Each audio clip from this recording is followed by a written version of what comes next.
देखो, human body का एक बेसिक सा फंडा है। फंडा क्या है कि कोई भी एंटीजन होगा, एंटीजन मतलब कोई भी ऐसी चीज़ जो चाहे वो जर्म्स हो, चाहे वो बैक्टीरिया हो, चाहे वो वायरस हो, कुछ भी हो, जो तुम्हें अटैक करने वाली है आकर, उसको तुम्हारा इम्यून सिस्टम रोकेगा, बचाएगा, ठीक है? और इम्यून सिस्टम मेनली बनता है किससे? डब्ल्यूबीसी से बनता है। तो बेसिक फंडा क्लियर है? ह्यूमन बॉडी है, ह्यूमन बॉडी का इम्यून सिस्टम जो कि डब्ल्यूबीसी से बना है, वो एंटीजन से बचाएगा। एंटीजन क्या है? जो सारी चीज़ें बाहर से आके हार्म पहुँचाती हैं। इसी लॉजिक से बेबी जो कि मदर की भले भले वूम में है, भले कोख में है, लेकिन एक्चुअली वो फॉरेन बॉडी है, बाहर की बॉडी है, तो उसे भी मदर का इम्यून सिस्टम अटैक करना चाहिए। अब तुम्हें ये लग रहा होगा कि ये बाहर की बॉडी बॉडी नहीं है, ये एक्चुअली बाहर की बॉडी है। कैसे है? देखो, जो ये बेबी बना हुआ है, ये 50% फीमेल से बना हुआ है। चलो, ये फीमेल का पार्ट है, ये नहीं है बाहर की बॉडी। पर ये जो मेल का पार्ट है, जो जिससे ये बना है 50% मेल और 50% फीमेल से बना है, ये तो हुआ, तो 50% मेल के कारण ये तो हो गया ना फॉरेन बॉडी। तो मदर का इम्यून सिस्टम इसको खत्म क्यों नहीं कर देता है, इसको डैमेज क्यों नहीं कर देता है, इसे मार क्यों नहीं देता है, ये हमारा सवाल। तो चलो जानते हैं कि एक्चुअली इसका आंसर क्या है। देखो, ये है यूट्रस। यूट्रस को हिंदी में कहते हैं बच्चेदानी। एक बार क्लियर दिखा देता हूँ। ये पार्ट है यूट्रस, ठीक है? ये है ओवरी, ये है ओवरी। तो फीमेल में होती हैं 2 ओवरी, जिसको हिंदी में कहते हैं अंडाशय। वैसे हिंदी में जानने की ज़रूरत नहीं है, इन्हें जनरली बायोलॉजी की जो टर्म है वो जनरली इंग्लिश में ही याद रहना चाहिए। तो ये ओवरी है, ठीक है? और ये वाला जो पार्ट है ये होता है यूट्रस। यहाँ पर आके बच्चा फिट होता है और यहीं पे डेवलप होता है। बच्चा जब अराउंड 3 मंथ का हो जाता है या 12 वीक का हो जाता है, ठीक है? तो होता क्या है कि एक ऑर्गन डेवलप होता है जिसे प्लासेंटा कहते हैं। अब प्लासेंटा याद रखना, ऑर्गन किसका है? बच्चे का है, ना कि माँ का है। तो ये प्लासेंटा यूट्रस यूट्रस जो ये है, यहाँ पर कहीं पर डेवलप होता है, इसकी बॉर्डर पर डेवलप होता है, ठीक है? अब क्या होता है कि अब देखो, इसका सबसे मेन फंक्शन क्या है, जो मेन काम इसका ये है, वो ये है कि बच्चा खुद से खा नहीं सकता, कुछ खुद से पी नहीं सकता, तो बच्चे को ऑक्सीजन, न्यूट्रिएंट्स और जिसकी भी हार्मोन और जिसकी भी ज़रूरत होती है, तो प्लासेंटा क्या करता है, ये सारा माँ की बॉडी से कलेक्ट करता है। सारा माँ की बॉडी से कलेक्ट करता है और ये एम्बिलिकल कॉर्ड के थ्रू, जो कि नाभि से जुड़ी हो रहती है, जिसे इंग्लिश में नेवल कहते हैं, नेवल से जुड़ी रहती है। और ये सब कुछ कलेक्ट करके किसको डिलीवर करता है? बच्चे को डिलीवर करता है। किसके थ्रू?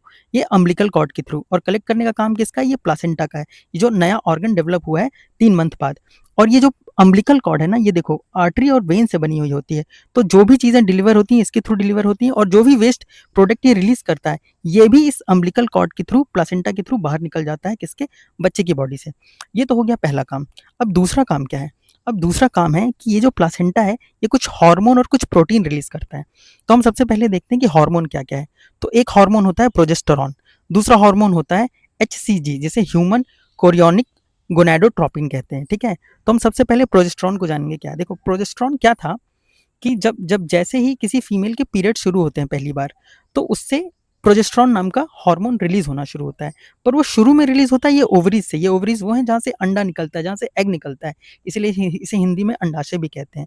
तो सबसे पहले शुरू में ये यहाँ से निकलता है। ये क्या करता है?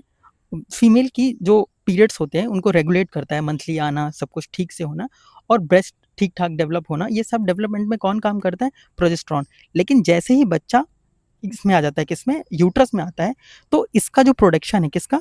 प्रोजेस्टेरॉन का जो प्रोडक्शन है, वो प्लेसेंटा में बनना शुरू हो जाता है। देखो कितनी अजीब बात है, पहले ओवरी में बन रहा था, ये ओवरी थी, ठीक है? अब ये प्लेसेंटा में बनना शुरू हो गया। तो जब ये प्लेसेंटा में बनना शुरू होता है तो दूसरा काम इसका यहाँ से शुरू होता है। तो ये क्या करता है, जो माँ का इम्यून सिस्टम है वो बच्चे पर अटैक करने आता है। ऐसा नहीं है कि माँ नहीं मारना चाहती, बच्चे को मारना चाहती है, क्योंकि इम्यून सिस्टम किसी का सगा नहीं है, ठीक है ना? ये हम आगे समझेंगे क्यों सगा नहीं है। तो क्या करता है, इम्यून सिस्टम जो भी आता है, तो ये दोनों हार्मोन कौन से? प्रोजेस्टेरॉन और HCG क्या करते हैं, इसके इम्यून सिस्टम को लोकली यहाँ पर इम्यून सिस्टम को सप्रेस कर देते हैं। सप्रेस करने का क्या मतलब है? सप्रेस करने का मतलब है यहाँ पे वीक कर देते हैं बहुत ज़्यादा। केवल यहीं वीक करते हैं, पूरी बॉडी में नहीं। क्यों? क्योंकि माँ का स्ट्रांग रहना, माँ का इम्यून सिस्टम स्ट्रांग रहना बहुत ज़्यादा ज़रूरी हो जाता है। क्यों? क्योंकि अगर माँ हेल्दी रहेगी, माँ का इम्यून सिस्टम स्ट्रांग रहेगा, तभी तो खुद को प्रोटेक्ट कर पाएगी किसी बीमारी से, और खुद को प्रोटेक्ट कर पाएगी, दैट मीन्स बच्चे को प्रोटेक्ट कर कर पाएगी। तो क्या होता है, केवल इस जगह पर इम्यून सिस्टम वीक हो जाता है, ताकि वो इम्यून सिस्टम आके बच्चे को अटैक ना करे। ये तो हो गया ये दोनों का काम। अब हम देखते हैं प्रोटीन। अब क्या होता है, एक प्रोटीन बनता है MHC, ठीक है? MHC का फुल फॉर्म क्या है? Major histocompatibility complex. Compatibility complex का मतलब समझो। देखो, कंपैटिबिलिटी का यहाँ पे मतलब समझाता हूँ कि एक्चुअली इसका काम क्या होता है। तो तुम्हें ये थोड़ा सा समझना पड़ेगा। सपोज ये एक बॉडी है, ठीक है। अब इसकी बॉडी में जितने भी सेल हैं, इन सब के ऊपर, सेल के ऊपर एक प्रोटीन की लेयर रहती है। देखो सेल से क्या बनता है, टिश्यू बनता है, टिश्यू, ठीक है, टिश्यू से क्या बनता है, ऑर्गन, जैसे लीवर, तो लीवर हो गया आपका, पैंक्रियाज हो गया, जितने भी हार्मोन है, जितने भी सॉरी ऑर्गन है, ये सब बनते हैं किससे, टिश्यू से। तो इन सब के ऊपर एक लेयर होती है, किसकी लेयर होती है, एमएचसी नाम के प्रोटीन की। अब ये लेयर क्या काम करती है, ये लेयर एक्चुअली ये काम करती है कि ये बताती है बॉडी को, इम्यून सिस्टम सबको मारने आता है, इम्यून सिस्टम किसी का सगा नहीं है। तो ये जो सेल है, ये जो एमएचसी प्रोटीन है ना, ये प्रोटीन निकलता है और बताता है कि मैं तुम्हारी ही बॉडी का ऑर्गन हूँ, तुम्हारी ही बॉडी का सेल हूँ, मुझे मत मारो। अब ठीक इसी तरह सबकी बॉडी, चाहे वो बच्चे की बॉडी हो, चाहे वो माँ की बॉडी हो, चाहे वो फादर की बॉडी हो, सबकी बॉडी अपना अपना एमएससी रिलीज करते हैं, ताकि उनका इम्यून सिस्टम उनके ऑर्गन को पहचान सके कि उन्हीं के ऑर्गन है या ये उन्हीं के सेल हैं, और उनको डिस्ट्रॉय ना करो, बाकी आउटर से जो भी एंटीजन आते हैं उनको डिस्ट्रॉय करे। तो इसी तरीके से बच्चा एमएससी निकालता है, एमएससी नाम के प्रोटीन। अब ये प्रोटीन डिफरेंट है किससे, माँ के एमएससी से। तो अब इम्यून सिस्टम आएगा और इसको फॉरन बॉडी समझकर मार देगा। लेकिन यहाँ पर यूज आता है किसका, एक प्लासेंटा की एक आउटर सेल होती है, वो बनी होती है किससे, बनी होती है ट्रोफोब्लास्ट नाम के सेल से। अब ये सेल्स का काम क्या है, ये सेल्स क्या करता है, जो बच्चा एमएससी नाम का प्रोटीन रिलीज कर रहा है ना, उसको हाइड कर लेगा, वो सिग्नल्स को, ये जो सिग्नल्स, मतलब ये जो प्रोटीन है, ये सिग्नल का काम करते हैं बेसिकली, तो इन सिग्नल को ही हाइड कर लेगा।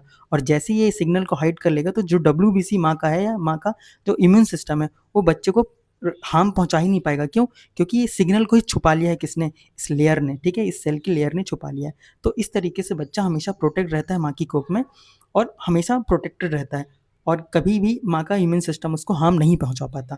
किसके किसके थ्रू, हार्मोन और प्रोटीन के थ्रू, ठीक है। और ये सारे इसमें काम करते हैं। देखो मैं एक बार दिखा देता हूँ आपको। ये है बच्चा जैसी डिलीवरी होकर जिस बाहर निकला है, ये है प्लासेंटा, जो अब तक बच्चे को अंदर बचा के रखा है सारी बीमारियों से और सभी चीज़ों से। और ये है अम्बिलिकल कॉर्ड, ये अम्बिलिकल कॉर्ड के थ्रू इस बच्चे को अभी तक खाना मिल रहा था। अब तो ये ऑक्सीजन ले सकता है, कुछ छोटी मोटी चीज़ें एटलीस्ट खा सकता है। तो ये समझ में आ गया ना, ये है प्लासेंटा, ये है अम्बिलिकल कॉर्ड, जिसे अब काट दिया जाएगा। होप करता हूँ कि वीडियो ठीक लग रहा होगा। नहीं ठीक लग रहा होगा तो बताओ क्या ठीक नहीं लग रहा है।